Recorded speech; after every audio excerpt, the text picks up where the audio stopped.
For the most part, alligators want nothing to do with us. They'd rather eat fish, frogs, birds, and various small mammals that are... Thanks to the cell phone camera and pure dumb luck, sometimes you're able to capture Not all nature deer will meekly run away when encountering humans. But you better hope they do, or else you'll have a very bad day.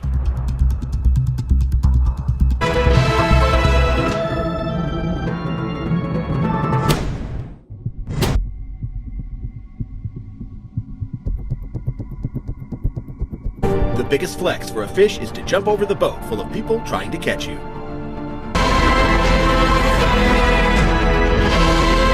Like and subscribe our channel for more videos. Thanks for watching.